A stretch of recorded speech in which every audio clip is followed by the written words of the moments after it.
ದಲಿತ ಸಚಿವರ ವಿರುದ್ಧ ನೇರವಾಗಿ ಅಖಾಡಕ್ಕಿಳಿತಾರೆ ಡಿಕೆಶಿ ಅನ್ನೋದೊಂದು ಪ್ರಶ್ನೆ ಇದೆ. ತಮ್ಮ ವಿರುದ್ಧ ದೂರು ಕೊಟ್ಟವರನ್ನ ಅಣಿಯೋದಕ್ಕೆ ಡಿಕೆಶಿ ಪ್ರತಿತಂತ್ರ ಹೆಣಿತಾ ಇದ್ದಾರೆ. ರಾಹುಲ್ ಖರ್ಗೆ ವೇಣುಗೋಪಾಲ್ ಭೇಟಿಗೆ ಡಿಕೆ ಶಿವಕುಮಾರ್ ಮುಂದಾಗಿದ್ದಾರೆ. ವರಿಷ್ಠರ ಮುಂದೆ ಸಚಿವ ಸಂಪುಟ ಪುನರ್ರಚನೆಗೆ ಡಿಮ್ಯಾಂಡ್ ಮಾಡುವಂತ ಸಾಧ್ಯತೆ ಇದೆ. ಸಿಎಂ ಆಪ್ತ ಬಳಗದ 6 ಸಚಿವರನ್ನ ಕೈ ಬಿಡಿಸೋಕೆ ತಂತ್ರಗಾರಿಕೆಯನ್ನ ಮಾಡ್ತಿದ್ದಂಗೆ ಕಾಣ್ತಾ ಇದೆ. ಪ್ರಮುಖವಾಗಿ ಯಾರ್ಯಾರು? ಕೆಎನ್ ರಾಜಣ್ಣ, ಎಚ್.ಸಿ. ಮಹಾದೇವಪ್ಪ, ಸಚಿವ ಕೆ ವೆಂಕಟೇಶ್, ಜಮೀರ್ ಅಹಮದ್, ಬೈರತಿ ಸುರೇಶ್ ಇವ್ರನ್ನೆಲ್ಲರನ್ನ ಕೈ ಬಿಡಿಸಬೇಕು ಅಂತ ಡಿಕೆಶಿ ಏನಾದ್ರು ಸ್ಕೆಚ್ ಹಾಕಿದ್ದಾರಾ ಅಂತ. ಈ ಸಚಿವರ ಕಾರ್ಯವೈಖರಿಯ ವರದಿಯನ್ನ ಸಲ್ಲಿಸಲಿದ್ದಾರೆ ಡಿಕೆಶಿ. ಬಜೆಟ್ನ ಬಳಿಕ ಸಂಪುಟ ಪುನರ್ರಚನೆಗೆ ಡಿಕೆ ಶಿವಕುಮಾರ್ ಪಟ್ಟು ಹಿಡಿಯುವ ಸಾಧ್ಯತೆ ಇದೆ. ಒಂದೇ ಕಲ್ಲಿನಲ್ಲಿ ವಿರೋಧಿಗಳನ್ನ ಮಟ್ಟ ಹಾಕೋದಕ್ಕೆ ಡಿಕೆಶಿ ಪ್ಲಾನ್ ಮಾಡ್ಕೊಂಡಂಗಿದೆ. ಹಾಗೆಯೇ ವರಿಷ್ಠರ ಭೇಟಿಗೂ ಕೂಡ ಮುಂದಾದ್ರೆ ಡಿಕೆ ಶಿವಕುಮಾರ್ ಅನ್ನೋದು ಪ್ರಶ್ನೆ ಇದೆ. ನೋಡಿ, ಡಿಕೆ ಶಿವಕುಮಾರ್ ಅವ್ರು ಯಾಕೆ ಹೋಗ್ತಾರೆ ಅನ್ನೋದ್ರ ಬಗ್ಗೆ ನಾನಾ ರೀತಿಯಾದಂಥ ಚರ್ಚೆಗಳು ಹುಟ್ಕೊಂಡಿದೆ ಅಂತ ನಾನು ಹೇಳ್ತಾ ಇದ್ದೆ. ಯಾಕೆ ಹೋಗ್ಬೋದು, ಏನು ಮಾತಾಡ್ಕೊಂಡು ಬರ್ಬೋದು ಅಂತ. ಸಚಿವ ಸಂಪುಟ ಪುನರ್ರಚನೆ ಆ ಒಂದು ಬೇಡಿಕೆಯನ್ನು, ಆ ಒಂದು ಡಿಮ್ಯಾಂಡನ್ನು, ಸಚಿವ ಸಂಪುಟ ಪುನರ್ರಚನೆ ಯಾಕೆ ಮಾಡಬೇಕು, ಹೇಗೆ ಮಾಡಬೇಕು, ಯಾರನ್ನು ಇಟ್ಕೋಬೇಕು, ಯಾರನ್ನು ಇಟ್ಕೋಬಾರ್ದು, ಈ ಮುಖಾಂತರವಾಗಿ ಒಂದು ರಿಪೋರ್ಟ್ ಕಾರ್ಡ್. ಈಗ ಆಲ್ರೆಡಿ ಹೈಕಮಾಂಡ್ ನಾಯಕರು ಇದನ್ನು ಕೇಳಿದರು. ಏನೇನು ಕೆಲಸಗಳನ್ನು ಮಾಡಿದ್ದೀರಪ್ಪ, ತನ್ನಿ ನನಗೆ ರಿಪೋರ್ಟ್ ಬೇಕು ಅಂತ ಕೇಳಿದರು. ಯಾಕಂದರೆ ಕೆಲವು ಕಡೆಯಲ್ಲಿ ಕೆಲಸ ಕಾರ್ಯಗಳೇ ಆಗಿಲ್ಲ. ಹೀಗಿದ್ರೆ ಆಗಲ್ಲ. ಮುಂದೆನೂ ಕಾಂಗ್ರೆಸ್ ಸರ್ಕಾರ ಅಧಿಕಾರಕ್ಕೆ ಬರಬೇಕು ಅಂತಂದರೆ ಪ್ರತಿಯೊಬ್ಬರೂ ಕೂಡ ಅವ್ರವ್ರ ಕ್ಷೇತ್ರದಲ್ಲಿ ಕೆಲಸ ಮಾಡಬೇಕು ಅಂತ. ಹಾಗಾಗಿ ನಿಮ್ಮ ರಿಪೋರ್ಟ್ ಕಾರ್ಡ್ ತನ್ನಿ ಅಂತ ಹೇಳಿದರು. ಸೊ ಆ ರಿಪೋರ್ಟ್ ಕಾರ್ಡ್ಗಳನ್ನೇ ಇಟ್ಕೊಂಡು ಯಾರ್ಯಾರು ಸಿಎಂ ಬಣದಲ್ಲಿ ಕಾಣಿಸ್ಕೊಳ್ತಾ ಇದ್ರು ಆಪ್ತರುಗಳು ಅಂತ, ಮತ್ತು ಡಿಕೆ ಶಿವಕುಮಾರ್ ಅವರ ಸುಗಮ ಹಾದಿಗೆ ಸಿಎಂ ಆಗುವಂಥ ನಿಟ್ಟಿನಲ್ಲಿ, ಕೆಪಿಸಿಸಿ ಅಧ್ಯಕ್ಷ ಸ್ಥಾನವನ್ನು ಮುಂದುವರಿಸಿಕೊಳ್ಳುವಂಥ ನಿಟ್ಟಿನಲ್ಲಿ ಸುಗಮ ಆದಂಥ ಒಂದು ದಾರಿ ಇತ್ತಲ್ಲ, ಅದಕ್ಕೆ ಕಲ್ಲು ಮುಳ್ಳು ಆಗಿ ಕಾಡ್ತಾ ಇದ್ದವರನ್ನ ಈ ಸಂಪುಟದಿಂದನೇ ಕೈ ಬಿಟ್ಬಿಟ್ರೆ, ಅವರನ್ನು ಮೂಲೆ ಗುಂಪು ಮಾಡಿಬಿಟ್ರೆ ಅದಕ್ಕೊಂದು ರೀಸನ್ ಬೇಕಲ್ಲ. ಸುಮ್ಮನೆ ಡಿ ಕೆ ಶಿವಕುಮಾರ್ ಅವರು ಹೇಳಿದ್ರು ಅಂತ ಅಂದ್ಬಿಟ್ಟು ಹಿರಿಯರಿದ್ದಾರೆ. ರಾಜಣ್ಣ ಅವರು, ಮಹದೇವಪ್ಪ ಅವರು, ಭೈರತಿ ಅವರು, ಇವರೆಲ್ಲ ಹಿರಿಯರಿದ್ದಾರೆ. ಡಿ ಕೆ ಶಿವಕುಮಾರ್ ಅವರು ಹೇಳಿಬಿಟ್ರು ಅಂತ ತೆಗೆಯಲ್ಲ. ಬಟ್ ಅವರ ರಿಪೋರ್ಟ್ ಕಾರ್ಡ್ ಏನು ಕೆಲಸ ಮಾಡಿದ್ದಾರೆ, ಸರ್ಕಾರ ಅಧಿಕಾರಕ್ಕೆ ಬಂದ ಮೇಲೆ ಅವರ ಅಭಿವೃದ್ಧಿ ಕೆಲಸ ಅಂತ ಅವ್ರ ಕ್ಷೇತ್ರದಲ್ಲಿ ಏನು ಮಾಡಿದ್ದಾರೆ, ಆ ವರದಿಯನ್ನು ಇಟ್ಕೊಂಡು ಹೈಕಮಾಂಡ್ ನಾಯಕರಿಗೆ ಕೆಲಸ ಮಾಡುವಂಥವರು ತುಂಬ ಜನ ಇದ್ದಾರೆ. ಆಕಾಂಕ್ಷಿಗಳು ಮತ್ತು ರೇಸ್ನಲ್ಲಿರುವವರು ತುಂಬ ಜನ ಇದ್ದಾರೆ. ಕಾಂಗ್ರೆಸ್ಸಿಗಾಗಿ ದುಡಿದವರು ಬಹುತೇಕರಿದ್ದಾರೆ. ಅವ್ರುಗಳಿಗೆ ಅವಕಾಶ ಕೊಡೋಣ ಅಂತ ಹೇಳಿ ಒಂದು ಆಫರ್ ಮಾಡುವ ಸಾಧ್ಯತೆ ಇದೆ, ಅಥವಾ ಒಂದು ಡಿಮ್ಯಾಂಡ್ ಮಾಡುವಂಥ ಸಾಧ್ಯತೆ ಇದೆ. ಸಂಪುಟ ಪುನರಚನೆ ಆಗಲೇಬೇಕು. ಕಳೆದ ಬಾರಿ ಕೆಲವರಿಗೆ ಸಚಿವ ಸ್ಥಾನ ಅನ್ನೋದು ಕೈ ತಪ್ಪಿದೆ.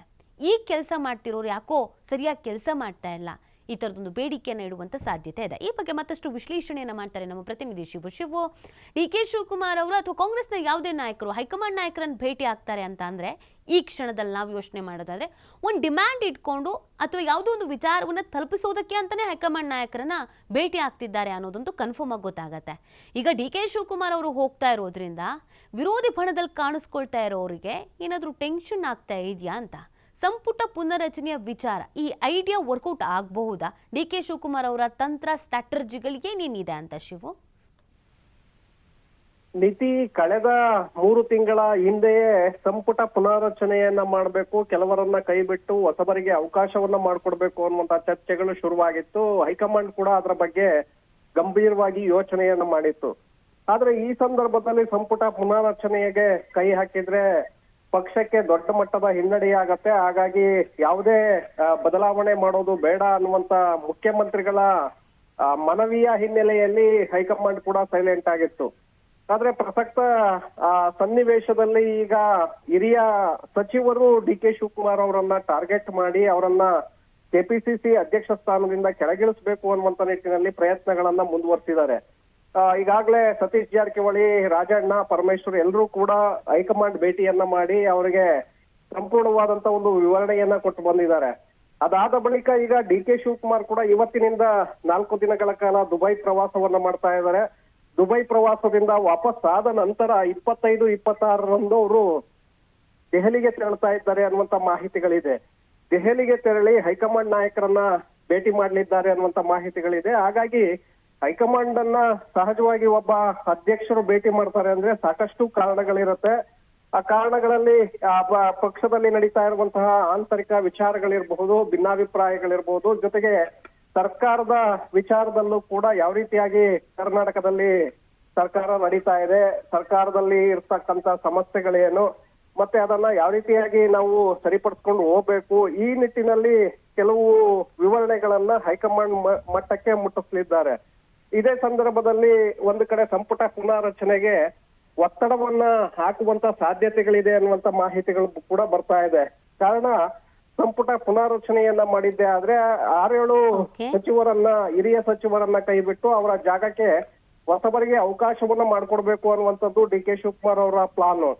ಯಾಕಂದ್ರೆ ಯಾರೆಲ್ಲ ಅವರ ವಿರುದ್ಧವಾಗಿ ಇವತ್ತು ಮಾತನಾಡ್ತಾ ಇದ್ದಾರೆ, ಕೆಪಿಸಿಸಿ ಅಧ್ಯಕ್ಷ ಸ್ಥಾನದಿಂದ ಕೆಳಗಿಳಿಸ್ಬೇಕು ಅಂತೇಳಿ ನೋಡ್ತಾ ಇದ್ದಾರೆ, ಅಂತವರನ್ನ ಸಂಪುಟ ಪುನಾರಚನೆ ಸಂದರ್ಭದಲ್ಲಿ ಕೈ ಬಿಟ್ಟಿದ್ದೇ ಆದ್ರೆ ಆಗ ಅವರ ಬಾಯಿಗಳಿಗೆ ಸಂಪೂರ್ಣವಾಗಿ ಬೀಗವನ್ನ ಹಾಕಬಹುದು ಅನ್ನುವಂತ ಲೆಕ್ಕಾಚಾರ ಡಿ ಕೆ ಶಿವಕುಮಾರ್ ಅವ್ರಿಗೆ ಇದ್ದಂತೆ ಕಾಣಿಸ್ತಾ ಇದೆ. ಹಾಗಾಗಿ ರಾಜಣ್ಣ, ಮಹದೇವಪ್ಪ ಸೇರಿದಂತೆ 6-7 ಸಚಿವರನ್ನ ಸಂಪುಟದಿಂದ ಕೈ ಬಿಡೋದಕ್ಕೆ ಈಗಾಗಲೇ ಸಾಕಷ್ಟು ವರ್ಕೌಟ್ ಅನ್ನ ಮಾಡ್ತಾ ಇದ್ದಾರೆ. ಹೈಕಮಾಂಡ್ ಮೇಲೆ ಒತ್ತಡವನ್ನು ತಂದು ಸಂಪುಟ ಪುನಾರಚನೆ ವಿಚಾರವನ್ನ ಮತ್ತೆ ಮುನ್ನೆಲೆಗೆ ತರುವಂತ ಒಂದು ಪ್ರಯತ್ನಕ್ಕೆ ಡಿ ಕೆ ಶಿವಕುಮಾರ್ ಕೈ ಹಾಕ್ತಾರೆ ಅನ್ನುವಂತ ಮಾಹಿತಿಗಳು ಸಿಗ್ತಾ ಇದೆ. ಆದ್ರೆ ಇಲ್ಲಿ ಸಹಜವಾಗಿ ನೋಡ್ಬೇಕಾಗತ್ತೆ, ಡಿ ಕೆ ಶಿವಕುಮಾರ್ ಅವರು ಹೇಳ್ತಿದಾಗೆ ಸಂಪುಟ ಪುನಾರಚನೆಯನ್ನ ಮಾಡ್ತಾರ ಅಥವಾ ಅವರು ಹೇಳಿದಂತಹ ಸಚಿವರನ್ನ ಕೈ ಬಿಡ್ತಾರ ಅನ್ನುವಂಥದ್ದು.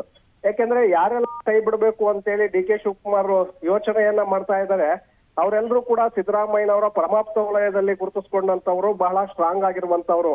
ಅಷ್ಟು ಈಸಿಯಾಗಿ ಬಿಡೋದಕ್ಕೂ ಕೂಡ ಕಷ್ಟ ಇದೆ. ಯಾಕೆಂದ್ರೆ ಒಬ್ಬೊಬ್ಬರು ಕೂಡ ಬಹಳ ಸ್ಟ್ರಾಂಗ್ ಆಗಿರೋದ್ರಿಂದ ಕ್ಷೇತ್ರಗಳಲ್ಲಿ ಮತ್ತೆ ಅಕ್ಕಪಕ್ಕದಲ್ಲಿರುವಂತಹ ಕ್ಷೇತ್ರಗಳಲ್ಲಿ ಅವರು ಜಿಲ್ಲೆಯಲ್ಲಿ ಪ್ರಭಾವವನ್ನ ಬೀರೋದ್ರಿಂದ ಸಹಜವಾಗಿ ಹೈಕಮಾಂಡ್ ಕೂಡ ಅದರ ಬಗ್ಗೆ ಯೋಚನೆಯನ್ನ ಮಾಡ್ಬೇಕಾಗತ್ತೆ. ಮತ್ತೆ ಡಿ ಕೆ ಶಿವಕುಮಾರ್ ಅವರು ಮನವಿಯನ್ನ ಮುಂದಿಟ್ಟು ಬಂದ್ರು ಕೂಡ ಮತ್ತೆ ಸಿದ್ದರಾಮಯ್ಯ ಅವರನ್ನ ಹೈಕಮಾಂಡ್ ದೆಹಲಿಗೆ ಕರೆಸುತ್ತೆ. ಆ ನಂತರದಲ್ಲಿ ಅವರ ಬಳಿ ಕೂಡ ಸಾಕಷ್ಟು ಮಾಹಿತಿಗಳನ್ನ ವಿವರಣೆಯನ್ನ ಪಡ್ಕೊಳ್ಳುತ್ತೆ. ತದನಂತರ ಈ ಸಂಪುಟ ಪುನಾರಚನೆಗೆ ಅವರು ಕೈ ಹಾಕಬಹುದು.